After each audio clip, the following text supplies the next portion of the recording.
요한일서 3장 1절로 12절 이렇게 되겠습니다.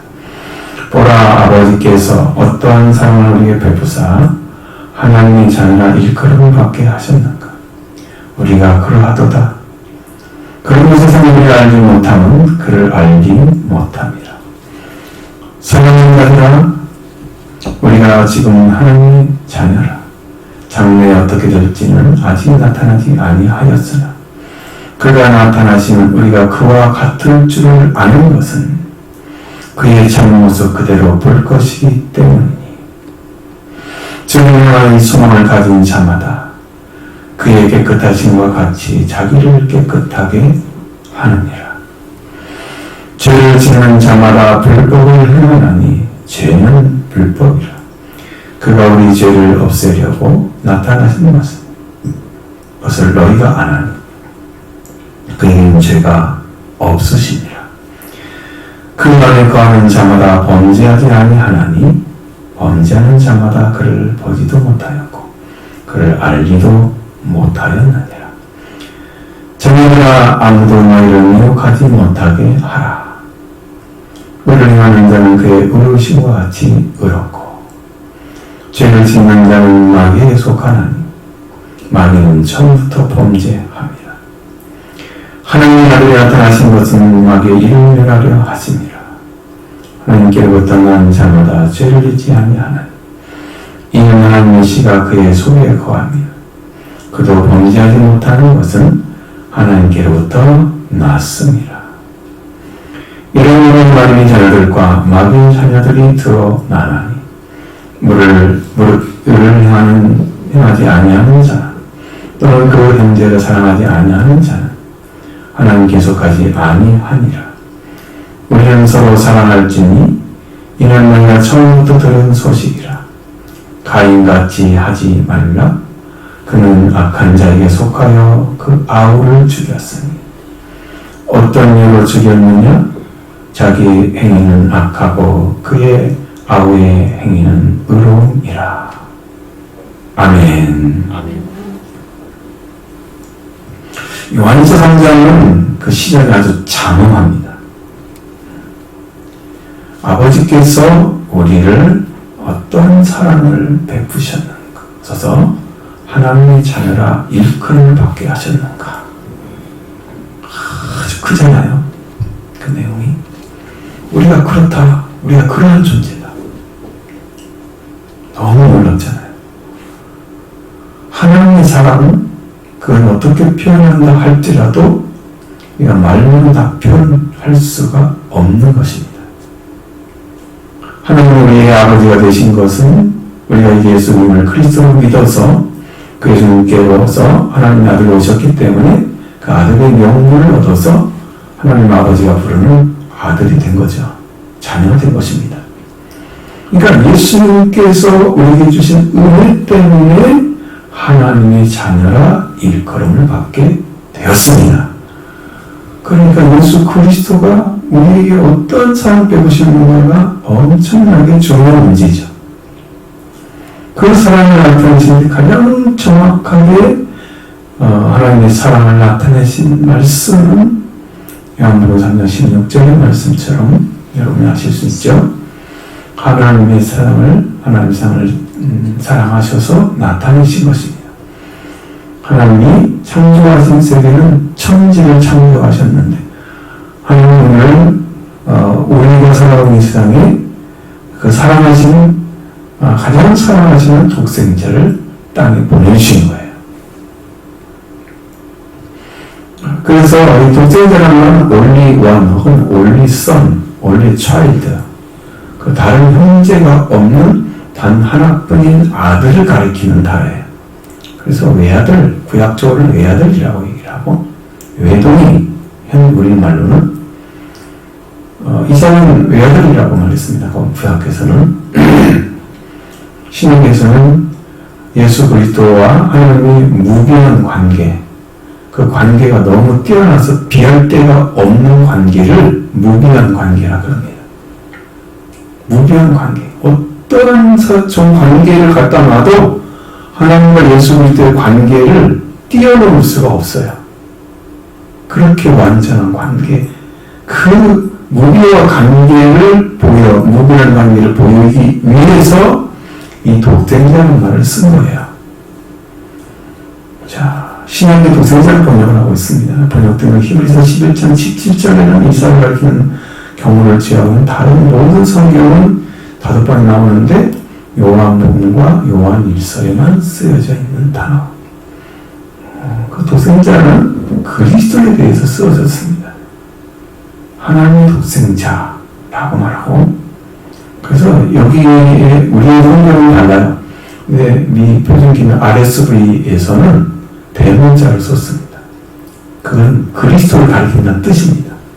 가리킨다는 뜻입니다. 호히오스라는 말을 씁니다. 호히오스라는 말은 그 아들이라는 뜻입니다. 자, 그래서 여기 가장 중요하게 구약에서 하나님께서 아들을 이끌었던 성경이 오늘 교동문에서 읽었던 여러분 시편 22편 7절 말씀에 너는 내 아들이다. 메시아를 증거하는 말씀이죠. 너는 내 아들이라 오늘날 내가 너를 낳았도다 라고 증언하고 있습니다. 이것이 나중에 유대교에 가게 되면요, 그들이 그 말을 하는데 사상적인 배경이 돼요. 그래서 자꾸 이상한 말을 이제 못하고, 이분이 아들이라 이끌은 이분이 바로 예수입니다. 근데 그 예수님이 독생자로 오셨는데 그분을 진실로 알고 믿는 사람이 되었다면, 그러면 구약을 가지고 있었던 이스라엘 민족도 다 하나님께 돌아왔을 건데 이걸 알지 못했다는 거죠. 이것이 문제였던 거예요. 예수님을 그래서 계속 배격하고 버리고 죽이는 것까지 구약의 말씀처럼 쓰임받아 버렸어요. 이렇게 된 거예요. 자, 그래서 이제 이 독생자라는 말은 그리스도의 선제를 가리킵니다. 아버지의 절대적인 관계에서 독생자라는 아주 깊은 의미로 요한복음과 요한일서에서 기록해 놓고 있다. 아버지, 예수 그리스도는 아버지 하나님의 독생자로서 하나님의 뜻을 전하기 위해서, 계시하기 위해서 지상에 보내신 분이다. 예수 그리스도는 아버지 하나님의 독생자로서 하나님의 뜻을 계시하기 위해서 보내신 분이고, 하나님의 뜻인 영원한 생명을 주기 위해서 우리에게 나타나신 거예요. 하나님의 세상을 이처럼 사랑하사 독생자를 주셨으니 이는 그를 믿는 자마다 멸망하지 않고 영생을 얻게 하려 함이라. 이 말씀을 주시려고 독생자를 보내신 거예요. 이 한마디의 말씀이 여러분의 신앙 가운데 이루어지면 여러분은 영생을 이미 얻은 것입니다. 이 말씀을 따르시길 바랍니다. 말씀이 진리가 되고, 말씀이 칼이 되고, 말씀이 능력이 되고, 말씀이 지팡이가 됩니다. 여러분 어떤 일도 하나님께서 그 일을 통해서 행하게 하십니다. 승리는 거기에 있습니다. 이 독생자는 바로 그리스도를 가리키는 거다. 그러니까 하나님께 사랑을 나타내신 것은 엄청난 일이었다. 하나님이 사람이 되셔서 세상에 오시고 그를 믿는 자에게 죄의 결과보다는 멸망을 받아야 할 자들인데 독생자를 믿었다는 이 하나 때문에 영원한 생명을 얻게 하셔서 인생 역전을 이루게 하신 말씀이라는 거죠. 이것보다 큰 인생 역전이 어디 있어요? 지옥에 갈 사람이 천국에 갔다는 말이에요. 이보다 큰 역전이 있습니까? 영원토록 멸망받아야 할 자가 영원토록 영생하는 생명을 얻자 되게 하고 보다 큰 역전이 있습니까? 인생 역전. 이게 하나님의 은혜입니다. 자, 먼저 1절을 보도록 하겠습니다. 보라, 아버지께서 어떠한 사랑을 우리에게 베푸사 하나님의 자녀를 그를 받게 하셨는가. 우리가 그를 아도다. 그러므로 세상이 그를 알지 못함은 그를 알지 못함이라. 아멘. 하나님을 아버지라 부르는 자는 회개한 성도입니다. 그 예수 그리스도께서도 은밀한 중이신데 아버지께 기도하라. 구하라. 그러면 내게 아버지가 내게 갚으시리라 말씀하셨죠? 그 아버지라 부르는 자들은 회개한 자들을 가리킵니다. 그 여러분, 회개는 성령을 통해서 이루어지기 때문에 정말 진실하게 기도하고 그 은혜를 입어서 여러분 다 아버지라 부르시기 바랍니다. 아버지가 되시기 바랍니다. 여러분 하나님께서 여러분 다 아들입니다. 그런 믿음으로 하나님께 나가기 바랍니다. 그리고 그런 사람이 어떠한 사랑을 베풀었는가 그 사랑을 받을 때 알게 됐습니다. 풍성한 은혜를 베풀어 주셨고 우리를 받아주시는 그 아량 우리를 동로하신 분이시고 엄청난 사랑을 내려주시는 분인 것을 알게 되었습니다. 그래서 우리가 하나님의 자녀라는 그름을 받게 하셨어요. 우리가 그렇습니다. 그렇게 위대한 존재입니다. 우리는 하나님의 엄청난 사랑을 받아서 하나님의 자녀라고 불러지게 된 사실이 우리가 어떤 존재인가를 밝혀주고 있습니다. 여러분, 누구를 대하느냐에 따라서 그 사람이 관계가 밖으로 드러나죠?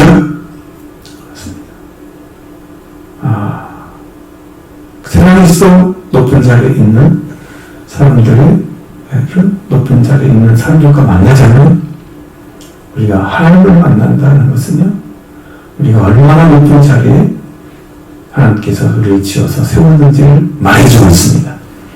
그 하나님이 여러분에게 전해지고 있는 거야. 그 하나님이 여러분의 믿음의 대상이 되고 하나님의 사랑이 여러분의 사랑으로 이제 내려오게 됩니다. 우리 하나님의 사랑의 대상이었습니다. 하나님의 사랑이 우리를 향하고 계셨습니다. 이 세상에 존재하는 모든 사람은 하나님의 사랑의 대상입니다. 그러나 그 생자를 믿는 자가 되어야 영생을 얻습니다. 그를 믿지 않으면 멸망이 받습니다. 그러니까 그 은혜를 받아서 사랑을 받아들이고 그 사랑을 내려주신 그 은혜, 그 은혜는 자녀가 되게 하신 것 얼마나 큰 은혜입니까? 그래서 여러분도 기쁨을 얻기를 바랍니다. 예수 그리스도의 은혜로 여러분 산자의 삶을 살아가시기를 바랍니다. 그러면 우리가 사람이 우리를 알지 못하는 그 일을 알지 못합니다. 세상이 이렇게 큰 은혜 가운데서 하나님의 자녀라 이끌음 받고 있는 사람들을 몰라본단 말이에요. 알아보지를 못해. 그것은 아버지를 알지 못하기 때문에 그런 거예요. 아버지를 알지 못하면 그 아버지의 사랑을 받은 나를 또 모르게 되는 거죠. 그래서 요한 공동체, 오늘의 성도들을 세상이 알지 못합니다. 자, 그 다음에 사랑하는 자들에게 말씀하고 있습니다. 2절로 3절의 말씀입니다. 사랑하는 자들아, 우리가 지금 하나님의 자녀라.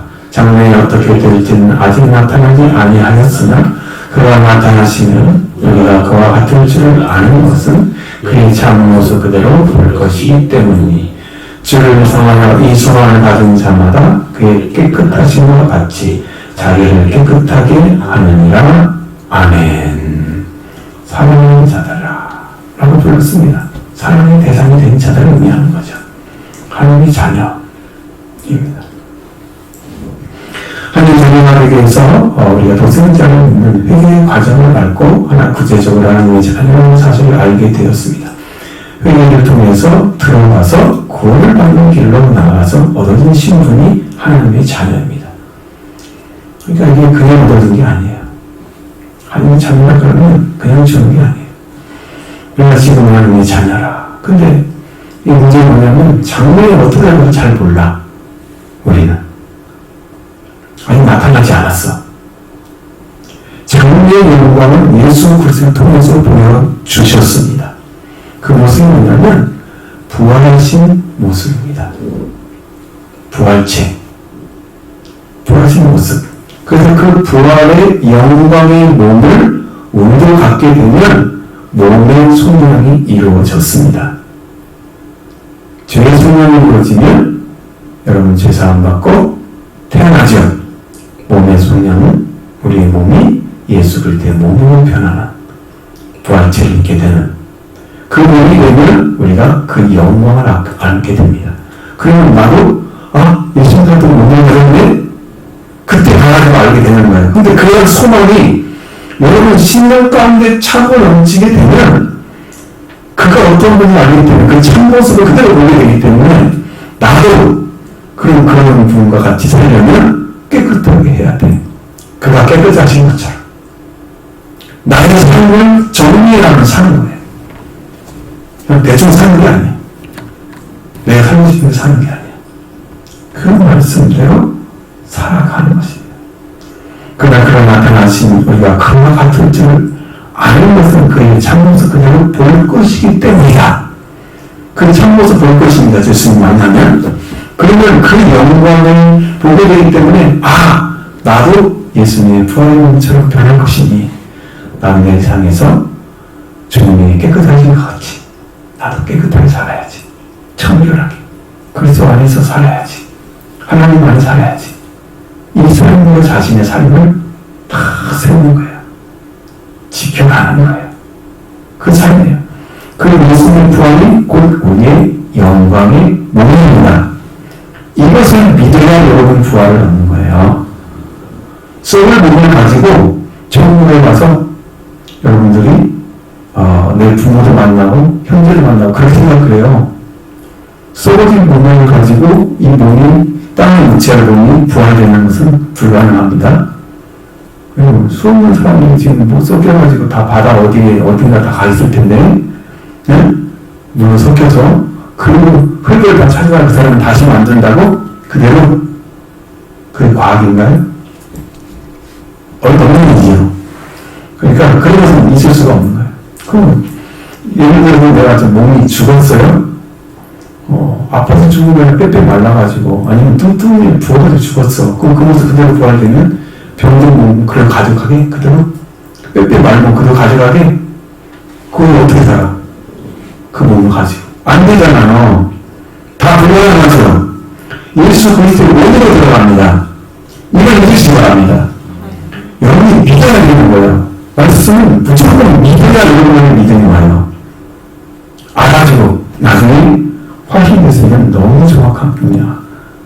이렇게 여러분 안에 믿어지게 되는 거예요. 부활을 예수님의 몸이나 그 몸으로 부활됨을 믿기 때문에 여러분 자신도 이 말씀을 따라가면서 신앙스럽게 장래의 모습을 주시기 때문에 예수 그리스도의 영광의 몸으로 바뀌기 위해서 내가 하나님의 아들과 왕의 영광을 입은 그 아들로 세워주시고 예수님이 이제 나중에 하나님이 계시는 우리가 그 나라에 들어가서 왕권을 가지고 다스리는 자가 되는 거예요. 그러면 이 땅에서 왕권을 이용한 사람들이 천국의 주인이 돼서 왕으로 가는 거예요. 왕으로 군림하게 되는 거예요. 권한이 주어져요. 그러니까 이 땅에서 영광을 얻으시기 위해서 십자가를 지는 거예요. 그걸 없이는 우리는 아무것도 아니에요. 천국 백성만 되게 사는 게 아니에요. 그래서 날마다 자기의 옷을 예수님의 피로 빠는 자는 복이 있도다. 할렐루야. 날마다 빱니다. 회개를 의미하는 겁니다. 자기를 계속 깨끗하게 하는 거예요. 그런데 말씀을 지켜가면서 말씀을 선포하고 믿음으로 승리를 이루어가는 생활을 하게 하시는 거예요. 장래의 영광이 큰 것을 알기 때문입니다. 이렇게 살아가기를 바랍니다. 자, 그 다음에 이 문제가 여기는 이제 앞에 깨끗하게 하시는다는 이야기죠.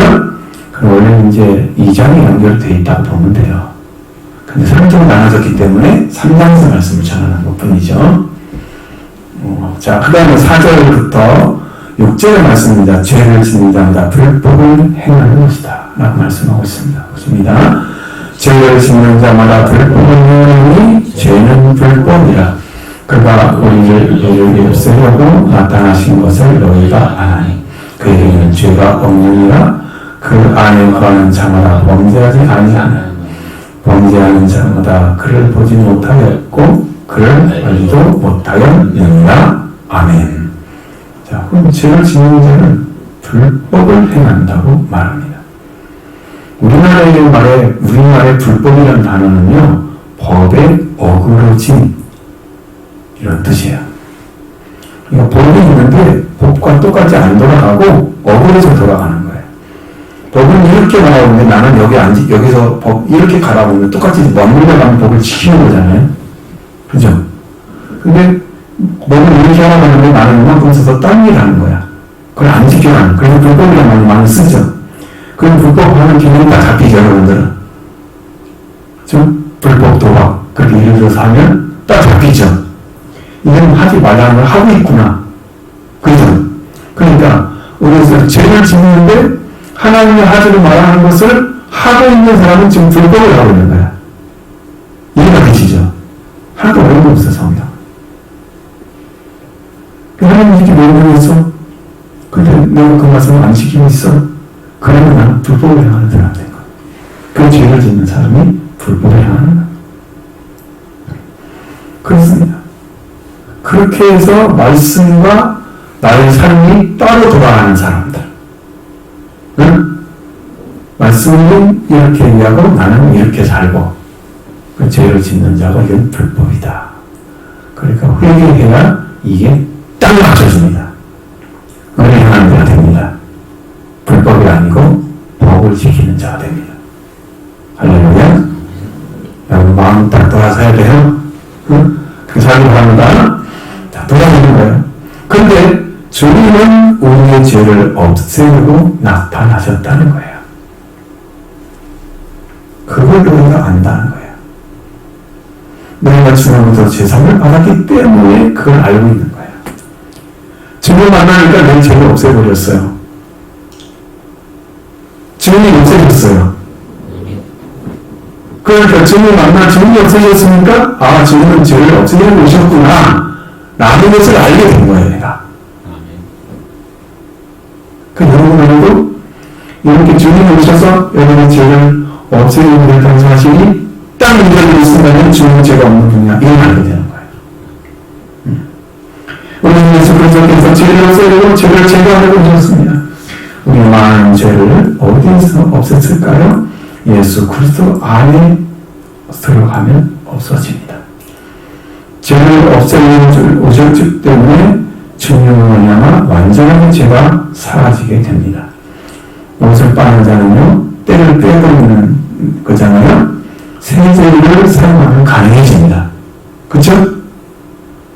그러니까 주님을 살아오신 주님을 여러분이 믿으면 주님이 그걸 해주십니다. 세제와 같이 주님이 해주십니다. 그걸 믿으시면 여러분도 깨끗하게 될 것입니다. 우리의 죄를 없애려고 오신 주님이 우리의 죄를 그의 피로 태워버립니다. 피는 씻고 피는 덮어주고 막 그것만 생각했잖아요. 아니고 피를 태우는 권능이 있습니다. 예수님의 피로. 근데 이렇게 하셨는데 이것을 여러분이 얻어내야 되는 거죠. 이 은혜를 얻어내야 되는 거죠. 하나님께. 하나님 나에게 필요해요. 이건 주세요 없으면 나 죽어요.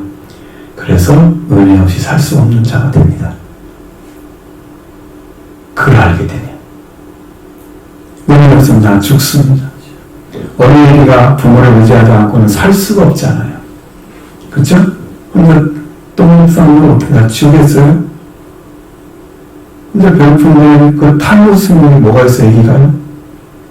누가 필요해요? 부모가 필요한 거예요. 그렇게 어린아이가 되어야 사는 거예요. 무슨 누가 입혀줘요? 부모가 입혀주면 그것처럼 우리가 필요한 사람이 되어야 여러분이 사는 거예요. 그래서 은혜 없이 살 수 없는 자는 죄인인 거예요. 은혜 없이 살 수 없는 사람이 바로 나은 거죠. 제가 찬양을 만들었습니다. 그걸 알고 나서 그게 죄인이라는 걸 봤어요. 그 마음이 왔어요.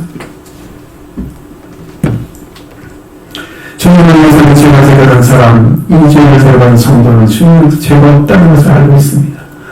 죄인이 죄가 있는 자는 죄인이 죄를 없앨 수 없다는 것도 알고 있습니다. 그러니까 베드로전서 3장 18절 상반절에 보면 그리스도께서 단번에 죄를 위하여 죽으사 의인을 부르는 자를 대신하셨다. 돌아오는 자는요, 여러분 돌아오지 않은 사람이 불우한 자예요. 맨날 의를 얻지 못해서 자 이렇게 죄 가운데 있는 사람이 불우한 사람인데 그 불우한 자를 대신하셨어요. 예수님이 의로움으로. 예수님이 의로. 그러니까 의로움만이 죄를 인해서 죄인을 위해서 죽을 수가 있는 거예요. 그래서 그분을 믿게 되면 우리를 하나님 앞으로 인도해 주십니다. 그분은 그거 위해서 오신 거예요.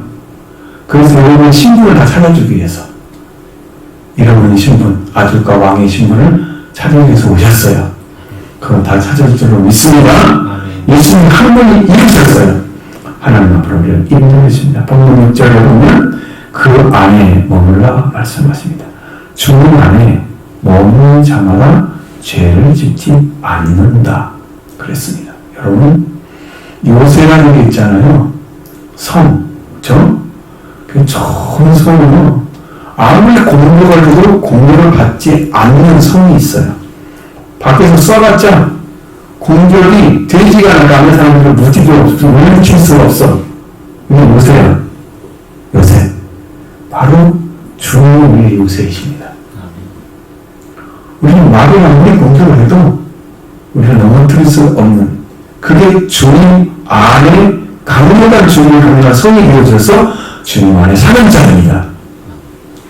그래서 주님 안에 살게 되면 주님이 다 죄를 짓지 않도록 이렇게 지키기 때문에 우리가 죄를 짓지 않는 거예요. 그 안에 살게 되면. 밖에 나가면 죄를 지을 수 있습니다. 그러니까 밖에 나가게 되면 목자가 따라다녀야 돼요. 인도를 받아야 돼요. 생명을 이룰 수도 있으니까. 주님이 하나님 여호와가 나의 목자가 되시잖아요. 그래서 살 수 있는 거예요. 근데 죄를 짓는 사람은 모든 죄를 짓는 모든 사람은 그를 보지도 못했고 알지도 못했다 라고 얘기합니다. 여러분 매우 시각적으로 얘기하잖아요.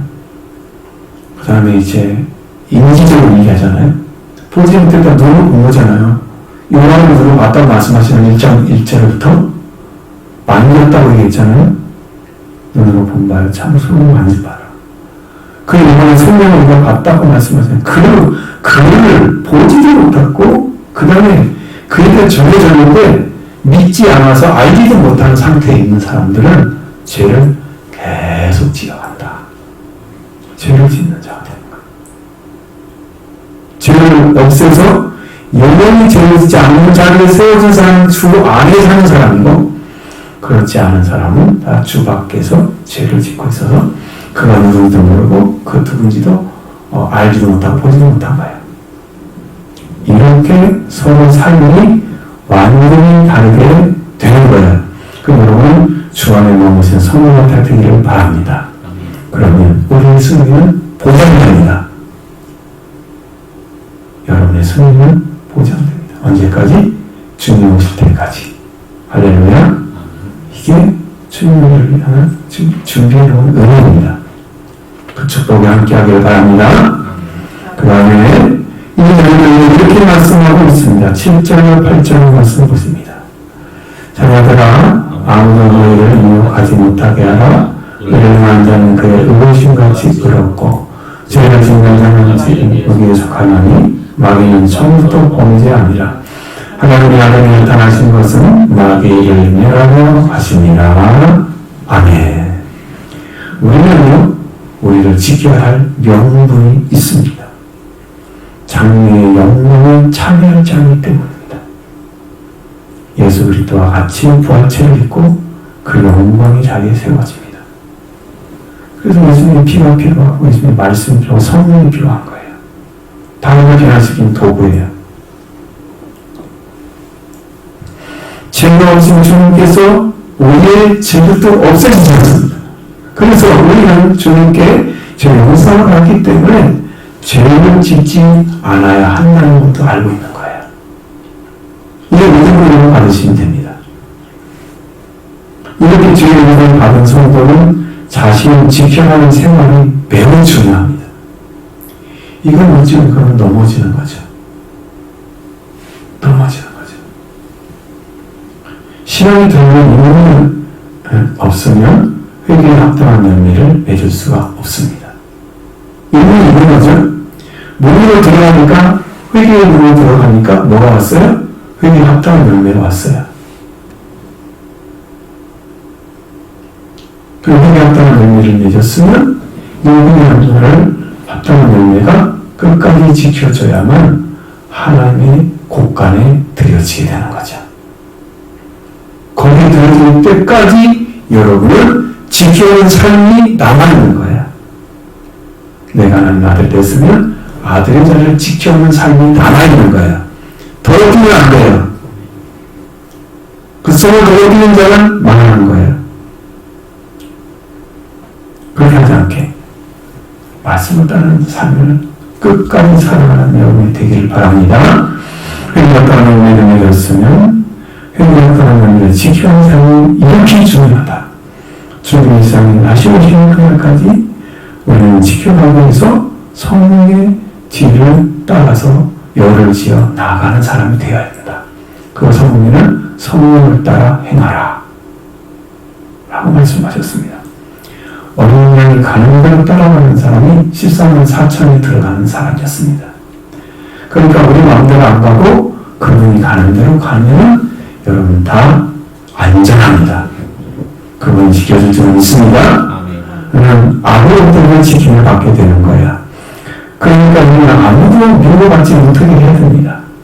여기 미워하다는 단어는요, 잘못 인도하다, 속이다 이런 뜻입니다. 이런 단어가 비유적으로 쓰인 거예요. 자녀들아, 아무도 너희를, 즉 우리를 속이지 못하게 하라 이런 말입니다. 속이지 못하게. 여러분 속으면 안 되죠? 속으면 기분 나쁘죠? 되게 싫죠? 속이는 존재가 있기 때문에. 그러려면 진리의 영이 오셔서 그 진리에 벗어나지 않게 하시고 적그리스도를 알게 하시고 그를 따르지 않는 믿음을 우리 안에 확보해야 진리의 길을 따라가게 됩니다. 그러니까 여러분 그것을 얻기 위해서 엄청난 기도가 필요한 거예요. 깨달으시면 이 말씀을 여러분 지켜가시기 바랍니다. 지켜가시기 바랍니다.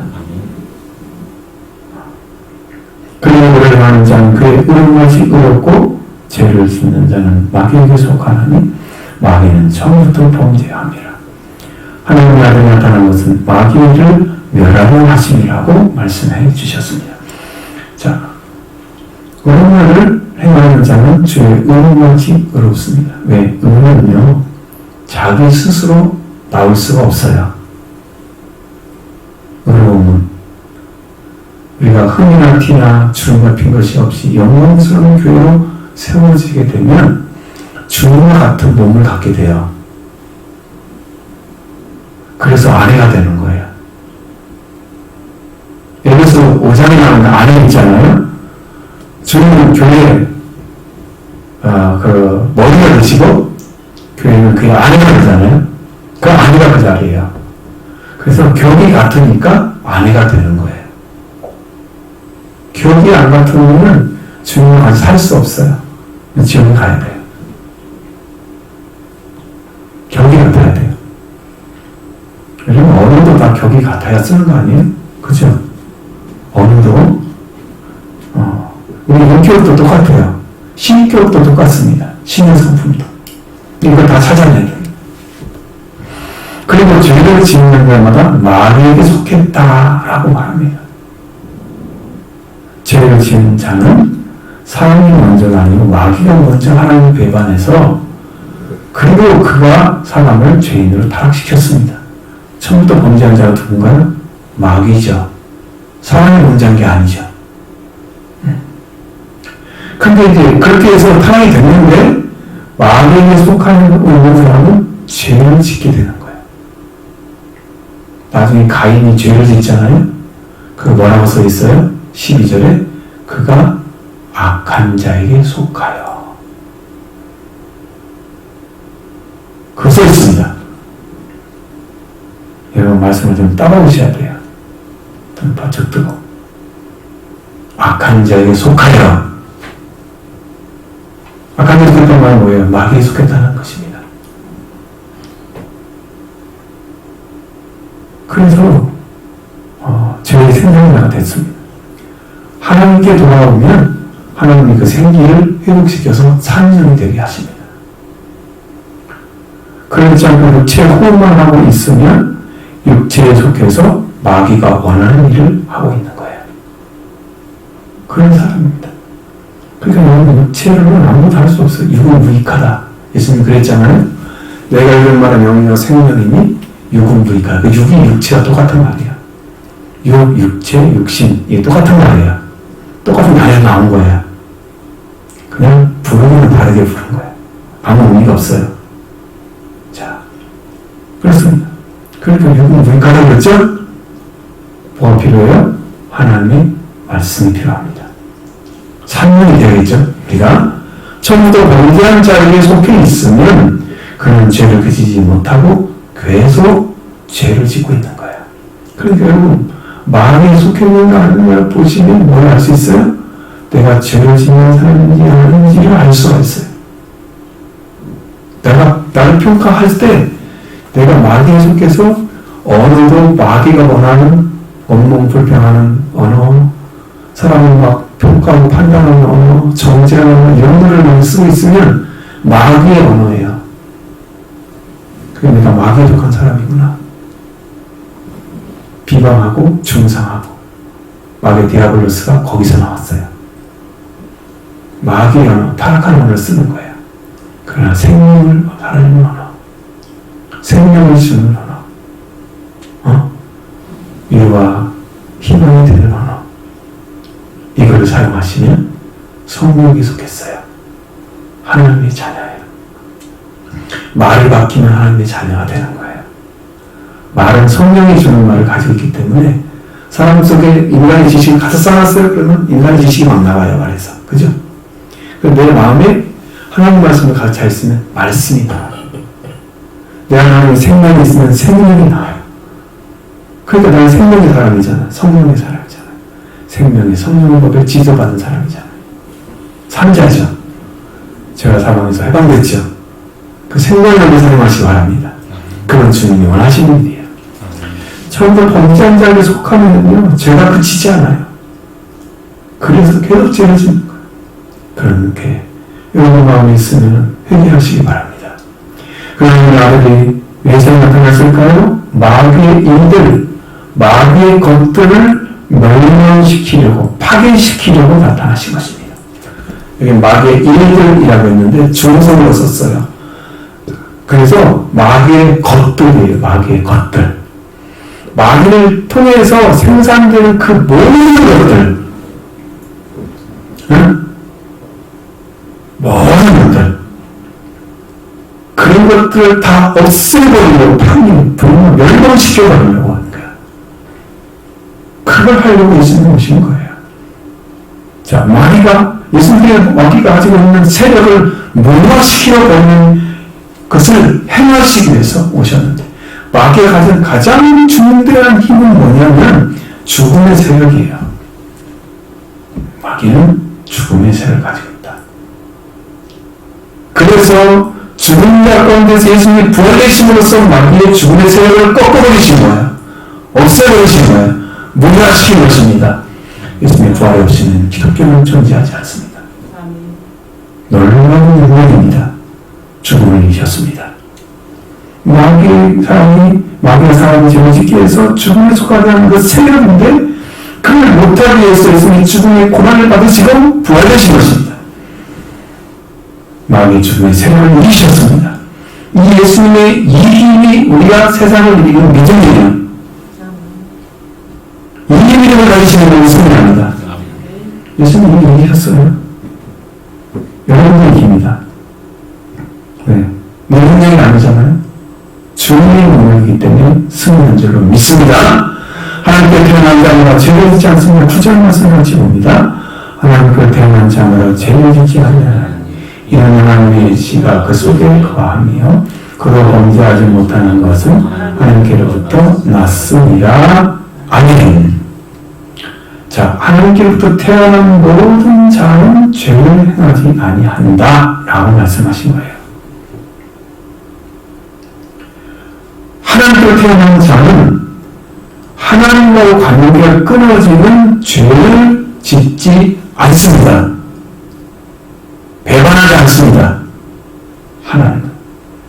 아이들이 자녀를 배반하기 쉬운가요? 어려운가요? 솔직히 말해보세요. 여러분 부모 배반할 수 있습니까? 욕심의 부모도 배반하잖아요. 내가 어디서 태어났는데 생각해보면 다른 데 갈 데 없잖아요. 그런데 부모한테 가는 거잖아요. 그렇죠? 그런데 하나님께 태어난 자가 하나님의 배반에 죄를 끊어버리니까, 그러니까 하나님 관계를 끊어버리고 하나님 관계를 끊어진 게 죄잖아요. 관계 반절이 죄입니다. 그러지 하지 않습니다. 못합니다. 못합니다. 할 수가 없어요. 마음이 허락하지 않아요. 네, 죽음이라도 그 말씀을 지켜갑니다. 내가 죽음인 거지 그걸 배반할 수는 없습니다. 내가 그거 없으면 죽기 때문에 내가 내가 하는데 왜 그걸 끊어버립니까? 나를 구원해주셨는데 그러니까 지켜가는 거죠. 그런 거 하지 않습니다. 근데 하나님께 태어난 건 완벽한가요? 맞습니다. 그렇지 않습니다. 어릴 때는요 실수도 하고요 잘못도 해요. 그러나 죄가 들어가지 않습니다. 그것이 하나님을 배반하는 쪽으로 가지 않는다 이 말이에요. 응? 그리고 가지는 않아. 잘못은 해.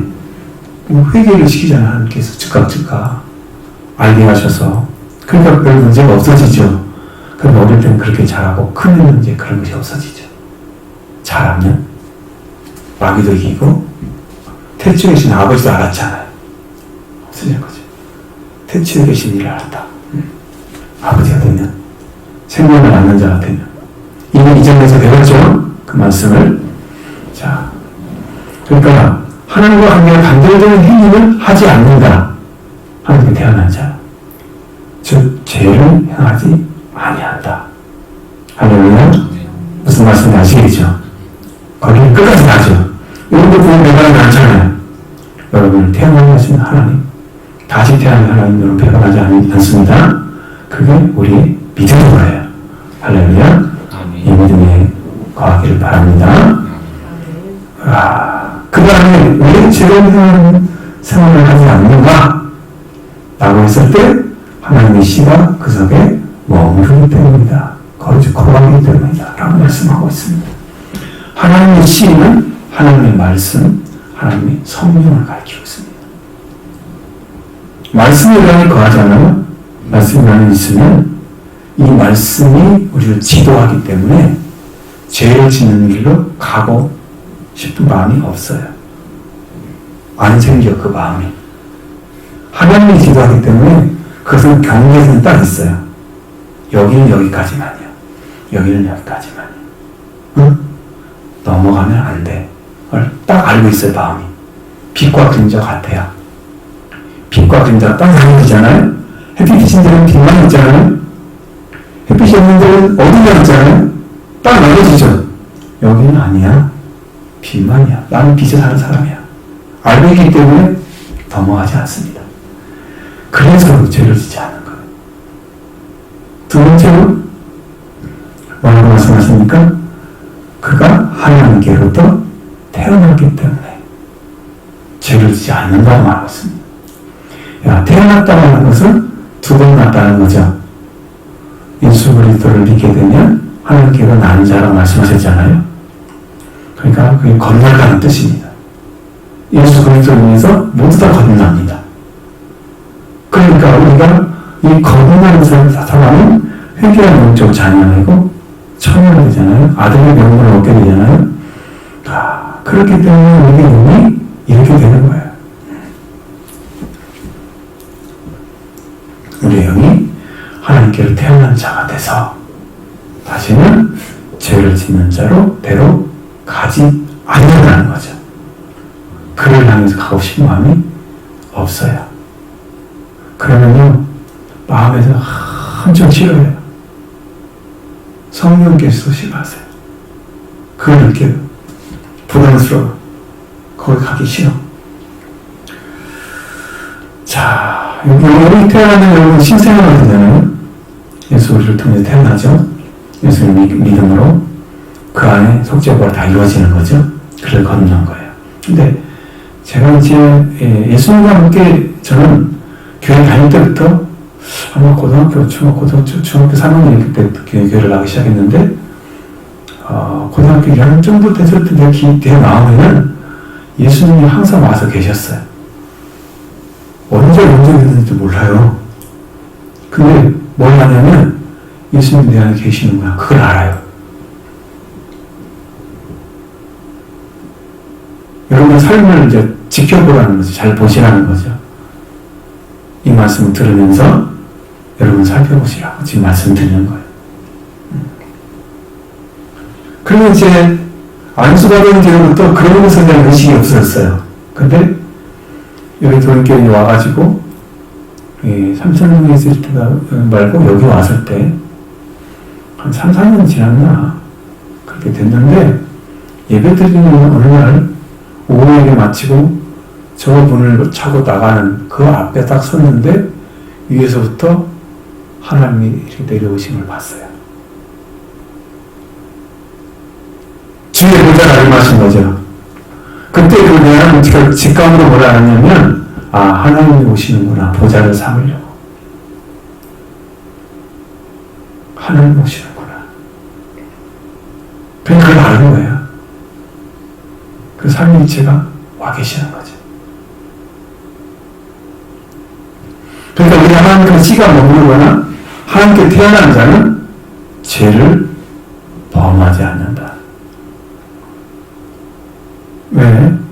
그래서 이렇게 말씀하자면 그도 범죄하지 못하는 것은 하나님께로부터 났습니다. 죄를 짓지 않는 것은 하나님께로 났기 때문이다. 하나님의 씨가 머무르기 때문이다. 하나님께 태어난 분이 죄를 짓지 않는다고 성경은 증언해주고 있습니다. 왜 죄를 짓지 않느냐? 제일 중요한 사실은 이거예요. 여러분들이 나는 하나님의 아들이라는 믿음이 있다고 봐봐요.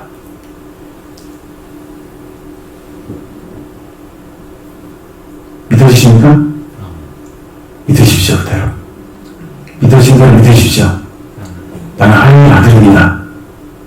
와봐요. 내가 뭐가 생긴지 아세요? 나의 정체성이 생겼어요.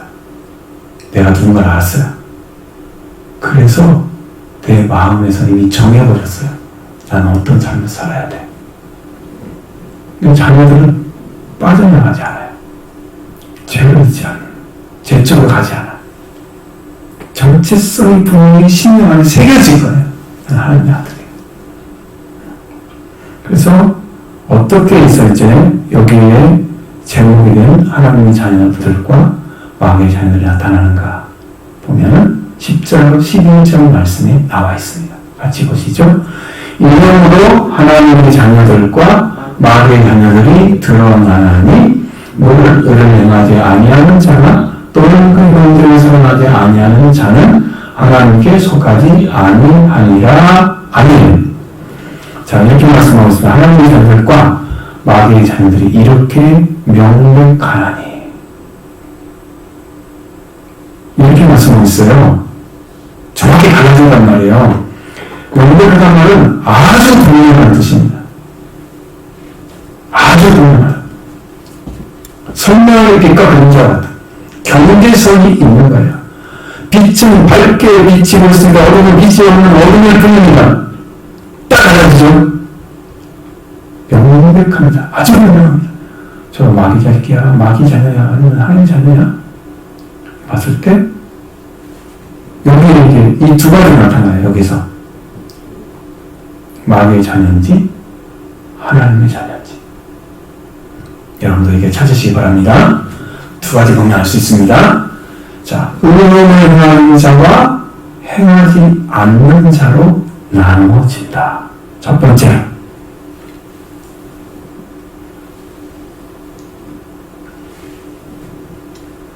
여러분 가면 다 잊어버리잖아요. 그리고 또 자기 생각도 살 거 아니에요. 말씀을 읽고 생기셔야 됩니다. 그래서 저는 신명에 심겨지기를 원합니다. 씨앗이잖아요.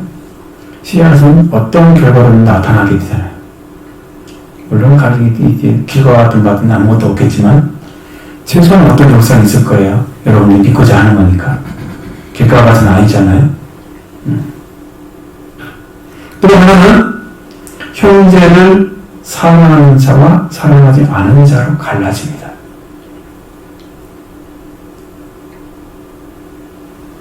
자, 어떻게 나눠진다고요? 첫 번째, 의를 행하는 자와 행하지 않는 자로. 두 번째, 형제를 사랑하는 자와 사랑하지 않는 자로.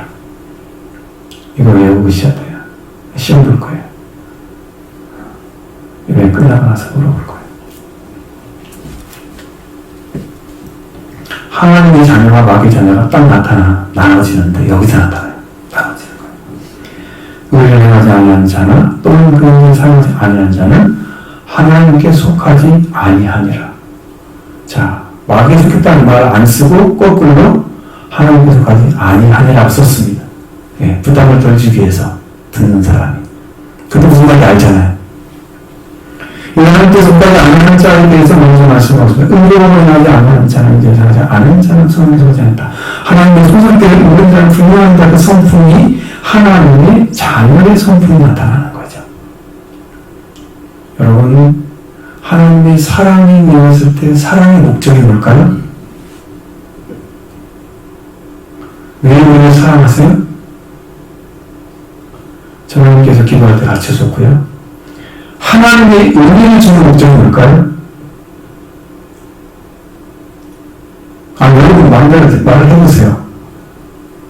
그냥 기억나는 대로. 뭐 때문에 은혜를 주실까요? 우리가 원래 자녀에서는 그건 아닙니다. 은혜를 주는 목적은 죄인이잖아요. 죄인이 은혜를 얻기 위해서 은혜를 주십니다. 하나님의 사랑의 목적도 은혜를 위해서 사랑하십니다. 은혜가 있으면 다 사랑받게 되고 다 은혜를 하게 됩니다.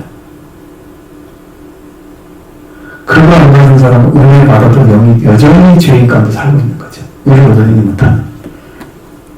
사랑을 받아도 회개해서 은혜를 얻어내지 못하면 나는 여전히 죄인 가운데 살고 있는 거죠. 근데 은혜를 얻어내면 사랑이 되고 하나님이 기뻐하십니다. 다르죠? 다른 거예요. 마귀의 성품은요, 불합니다. 형제 사랑은 아니에요. 하나님께는 오랜만에 나가지 합니다. 마귀 성품은 불해요. 그래서 이 불한 성품을 가진 의롭지 않은 자는 얘 성품을 그대로 나타나고 있잖아요. 그러니까 타락한 성품 그대로 나타나면 형제를 사랑하지 않습니다. 은혜를 사랑하지 않는 것은 형제를 사랑하지 않는 것과 동일합니다. 위치가. 은혜를 받았잖아요. 그럼 나 혼자 내 스스로 얻은 거 아니야. 그러니까 하나님께 속한 자로서의 마음을 알고 있어요. 그래서 이건 하나님께 은혜를 얻은 거야. 그러니까 형제에게도 동일하게 주고 싶어 하는 거죠. 그러니까 사랑이 나타나게 되는 거. 성품이에요. 좀 더 깊이 알아지게 돼서 제가 말씀드릴 수가 있죠.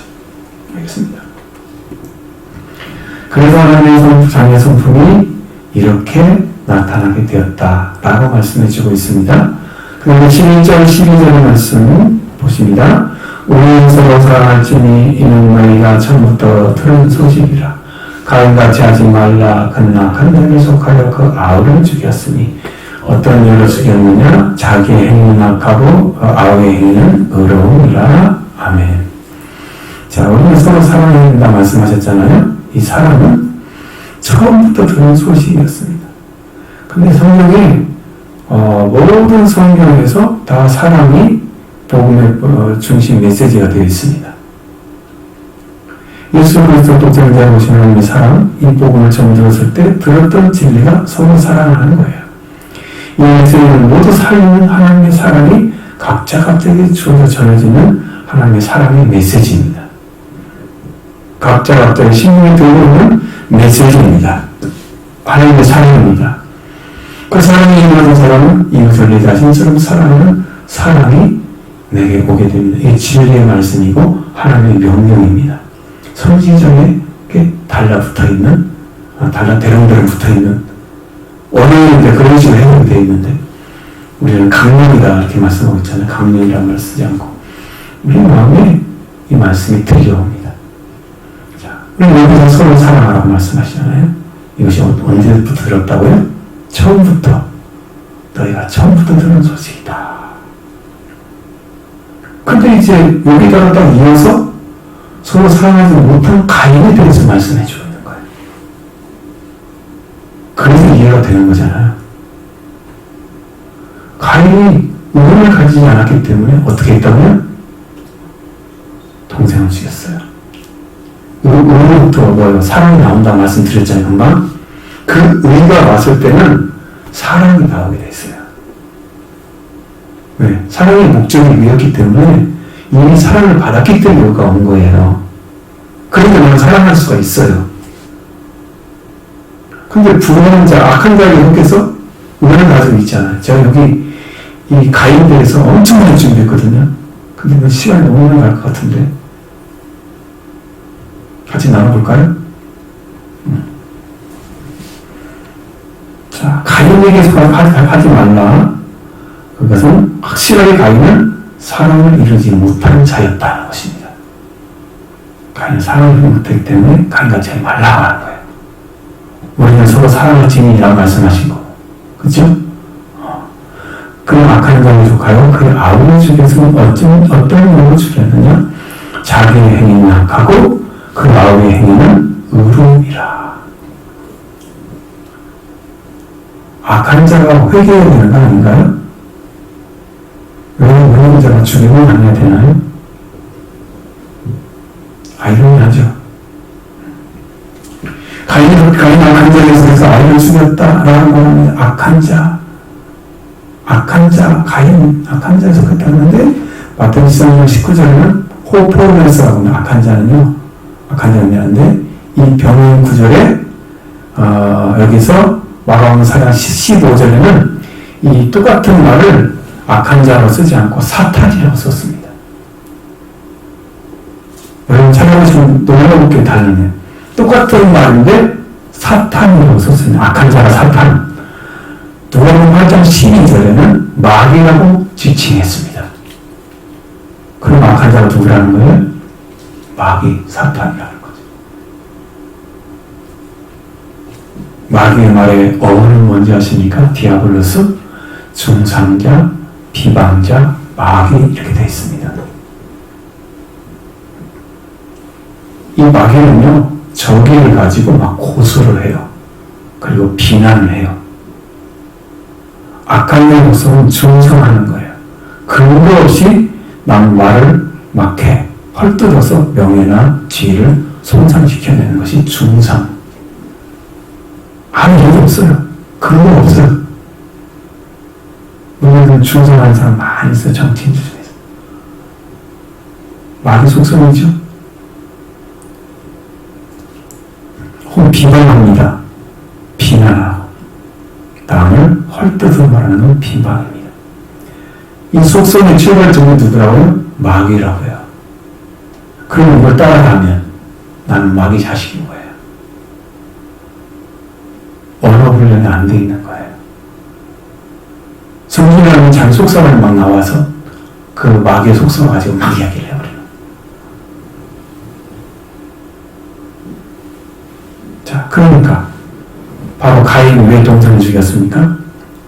여러분 먼저 창세기 4장을 펴시기 바랍니다. 거기는 길게 얘기 않을 것입니다.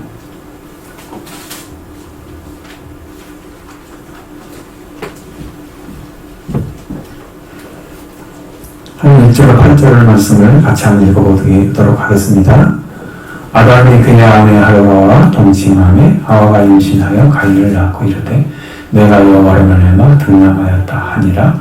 그가 또 가인의 아벨을 낳았는데 아벨은 용서하는 자였고 가인은 용서하는 자였다. 세월이 지난 후에 가인은 땅의 소산으로 제물을 삼아 여호와께 드렸고 아벨은 자기도 양의 첫 새끼와 그 기름으로 드렸더니 여호와께서 아벨과 그의 제물을 받으셨으나 가인과 그의 제물은 받지 아니하시니라. 가인이 몹시 분하여 안색이 변하니 여호와께서 가인에 이르시되 네게 분하여 함은 어찌 되느냐 안색이 변함은 어찌 되느냐 네가 손을 향하면 어찌 낯을 들지 못하겠느냐 손을 향하지 아니하면 제가 문에 엎드려 있느니라. 제가 너를 원하나 너는 제 사슬을 지니라. 가인이 그의 아우 아벨에게 말을 하고 그들이 들에 있을 때에 가인이 그의 아우 아벨을 쳐 죽이니라. 아멘. 자, 아담이 그 아내와 하와 동침했고 하와 임신을 가인을 낳았고 그는 여호와로 말미암아 등남했다. 이렇게 말했습니다. 여호와로 말미암아 등남했다고 하는 말을 썼을 정도로 가인은 매우 중요한 아들이었습니다. 아벨을 낳았는데 아벨은 아무 말도 없습니다. 그죠?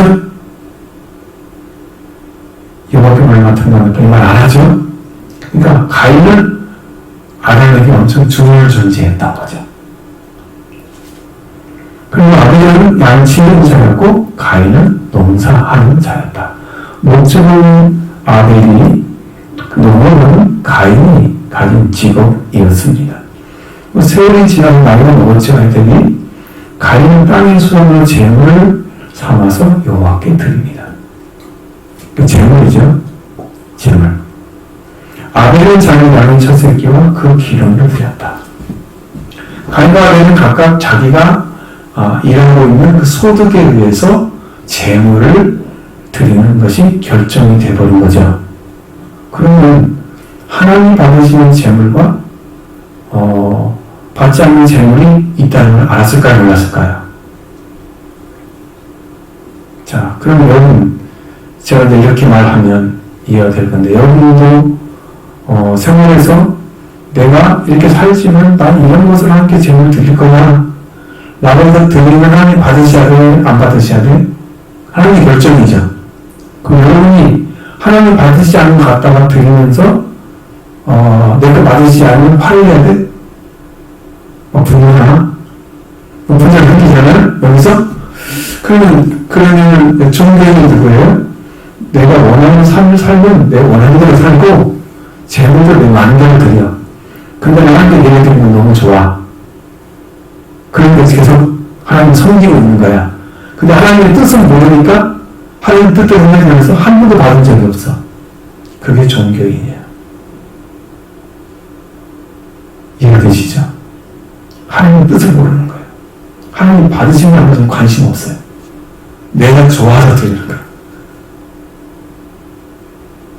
내가 좋아서. 내가 좋은 거 드리는 거예요. 난 이런 거 살 거야 사는데 나는 그래도 결혼 될 거야. 말씀대로 안 살아도 나는 살 거야. 이게 종교인이에요. 제가 그 말에 너무 할 말이 많아. 근데 다른 말 못해. 그래서 자, 내가 좋아하는 땅에서 좋은 거로 재물을 드리는 것이 아니고 하나님께서 자기를 대신해서 받으시는 재물을 드려야만 되는 거예요. 아벨도 4절에 보면 아벨도 그랬어요. 그럼 누구 따라 한 거예요? 재물을 드리는 것은 가인이 먼저 했다는 거죠. 그러니까 가인이 땅 손으로 재물을 담아 먹게 드렸고 아벨도 아벨은 자기도 양의 첫 새끼로. 누구 따라 했어요? 가인을 따라서 사람 드린 거예요, 재물. 그렇죠? 그걸 따라서 했어요. 근데 여호와께서 아벨과 그 재물을 받으셨지만 가인과 그 재물은 받지 아니했다. 그럼 땅에서 재물 상황을 여호와께 드렸던 가인을 따라서 아벨도 양의 첫 새끼와 기름을 드렸다. 모두 제사를 여호와께 드렸죠. 드린 건 똑같죠. 제사 드린 건 똑같죠. 그럼 가인은 뭐였어요? 재물이었어요. 자기를 드리지 않는 재물을 내가 노력해서 땅에서 이렇게 많이 얻었어요. 땅의 걸 자랑하며 드린 재물을 받지 않습니다. 여러분 이 땅에서 하나님께서 돈을 엄청나게 벌던 많이 와. 하나님께 드려서 하나님 기뻐하실까요? 우리 예를 드는 거예요. 함께 재물을 드는 것이 전부 나쁘다는 의미가 아니고 예를 들어서 말씀을 드리는 거예요. 히브리서 11장 4절에 보면 아벨은 믿음으로 아벨은 가인보다 더 나은 제사를 하나님께 드림으로 어려운 자가 증거를 얻었다. 하나님이 그 예물을 위하여 증언하심이라. 하나님이 예물을 보고 그가 의롭다고 증언해 줬다는 거예요. 예물을 보고 예물에 대하여. 그러면 자기를 드리지 않고 땅에서 좋은 것만 다 쳐서 드리는 자기는 하나님과 상관없이 이것만 드려야 나는 받으셔야 돼 라고 제물로 삼아 드렸던 것은 하나님이 안 받으시고,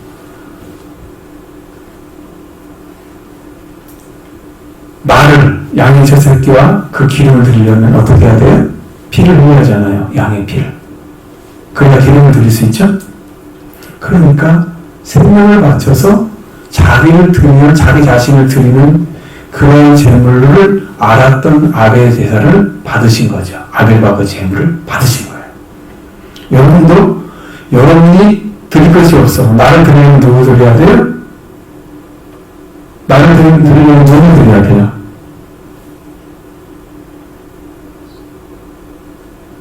예수 그리스도를 드려야 돼요. 그런데 예수는 죽은 자로 드리면 안 돼요. 산자로 드리는 거예요. 그것이 아브라함이 드렸던 여호와 일의 제물이에요. 산자로 드리는 거예요. 예수는 죽은 자로 드리면 안 돼요. 많은 사람이 예수님은 죽은 자로 드린답니다. 그래서 하나님이 제사를 흥행하지 못하시는 거예요. 예물이 중요합니다. 여호와께서 아벨과 그 제물을 받았으면 가인과 제물은 받지 아니하셨다. 이 예물로 인해서 여호와께서 받아주시고 그 제물로 인해서 그를 받아주셨습니다. 가인을 들어보십시오. 가인은 50분에서 안식일을 했습니다. 여호와께서 가인 말합니다. 네가 분하면 어찌 하느냐? 안생이라는 어찌 되느냐? 네가 손을 보면 어찌 나태를 주지 못하느냐?